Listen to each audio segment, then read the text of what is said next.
ikindi kintu tuje dutekereza ni ukwibaza ni gute agakiza muri bibiliya, agakiza mu muntu, agakiza ni igiki watubwira ku gakiza? Urakoze. Agakiza, first of all, Bible iravuga ko nta muntu uzajya mu ijuru atabanje gukizwa. Umwami Yesu nawe yabivuze ngo mugomba kuba born again, ngomba gukizwa kuvuka bwa kabiri plutôt. So uko kuvuka bwa kabiri niho haboneka salvation. So yaravuze nta muntu uzajya mu ijuru atavutse bwa kabiri adakijijwe. So it's important, ni by'ingenzi cyane, umuntu agomba gukizwa.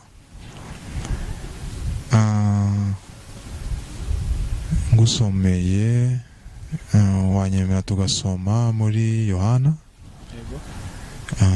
umutwe wa 3 umurongo 16. Yego. Aravuga ngo kuko Imana yakunze abari mu isi cyane byatumye itanga umwana wayo w'ikinege kugira ngo umwizera wese atarimbuka ahubwo ahabwe ubugingo buhoraho. So ubugingo buhoraho Jesus yavuze niyo irimo muri yo salvation, niyo uhabwa muri yo salvation.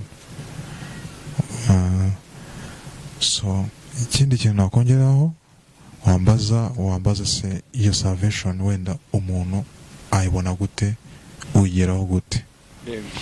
Aho nagusubiza mu Baroma 10 umurongo, tutangire ku murongo wa 9 kugeza ku murongo wa 10. N'uwatuza akanwa kawe yuko Yesu ari umwami. Urumva, n'uwatuza n'akanwa kawe ko Yesu ari umwami, ukizera mu mutima wawe yuko Imana yamuzuye, uzakizwa. So urumva ko it's about believing na confession, kwizera no kwatura.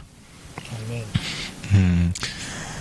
Ngo kuko umutima ari wo umuntu yizeza akabarwaho gukiranuka. So hano arimo aravuga ngo iyo ubyizeye mu mutima wawe, iyo wizeye Jesus mu mutima wawe, ngo Imana ikubarwaho nk'umukiranutsi. Urumva? Yego. Ikubarwaho umukiranutsi. Ariko ntabwo bivuze ngo urakijijwe. Kandi ukomeje ngo kandi akanwa akaba ariko yatuza agakizwa. So agakizwa kaza mu kwatura, ugomba kubyatura, ugomba kubivuga, automatically ubukijijwe. Ukakira ukoresheje umunwa wawe, ntabwo ari umutima wawe. Umutima wawe ni ugukiranuka gusa, ubukiranutsi imbere y'Imana gusa. Ariko ukeneye kubyatura kugira ngo Imana ikugeze muri ako gakiza. Yes, urakoze cyane. Agakiza umuntu gafite byumvikana yuko yajya mu ijuru. Of course. Yajya mu ijuru nk'uko Bibiliya ibivuze aho ngaho. Ikindi kintu umuntu yashobora kwibaza, ese ntabwo uwo muntu yagira agakiza atizera Kristo nk'Imana cyangwa wacunguye isi? So ukanga usubize kuri hariya Abaroma twadusomye, sibyo? Abaroma 10:9 aravuga ngo niwatuza akanwa kawe yuko Yesu ari umwami. So which means, murakoze cyane. So kuna gusubiza wafasha twasubira mu Baroma 10:9.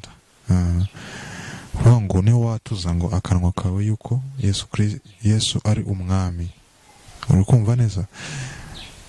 Niwatuza ko akanwa kawe yuko Yesu ari umwami. So urumva ijambo ry'Imana ryo riravuga ko ugomba kwizera Yesu Kristo ko ari umwami, ukizera mu mutima wawe yuko Imana yamuzuye, uzakizwa.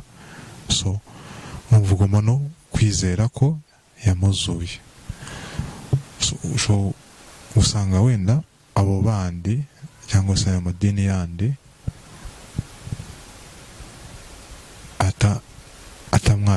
atamwatura cyangwa se yizere ko Imana amuzuye. So urumva automatically nta gakiza kaba karimo. So agomba kwizera Jesus. Murakoze David. Yego murakoze. Ikindi kintu twagira ngo tukubaze nka Gisha TV, hari icyo bita ibyahishuwe. Hari ibyahishuwe. Yego.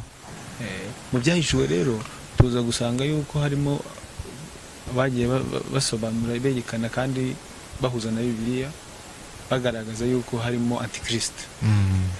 Hari ikintu waba uziho kuri kiriya gitabo? Murakoze.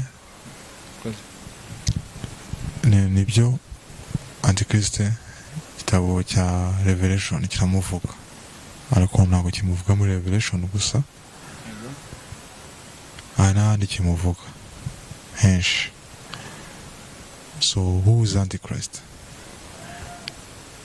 Antichrist, Bible imwita mu Cyongereza the son of perdition, umwana uzarimbura, kubera ko akazi ke, umurimo we, azaza aje to deceive the world, gushuka isi, kudeceivinga isi. So iyo niyo wake ye, ni ukuza gukuraho ibyo Christ yakoze. By that azakoresha the false prophet, the antichrists, harimo S ko biri no muri Bible, aho uzasanga antichrist hariho S bwinshi. Shatse kuvuga ko hari abandi ba antichrist baje mbere, ariko all of them barindiriye uwo umwe Bible tubwira muri Revelation. Kandi uwo ngo azaza ngo mu minsi ya nyuma. Murakoze. Tuzamenya rero iminsi ya nyuma ari iyihe? Murakoze.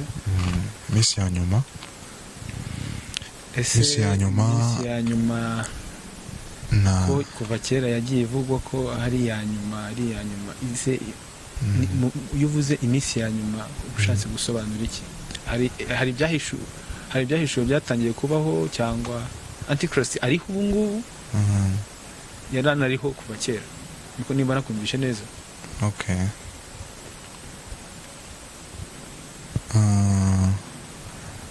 Nibyo. Murakoze namwe. Yego.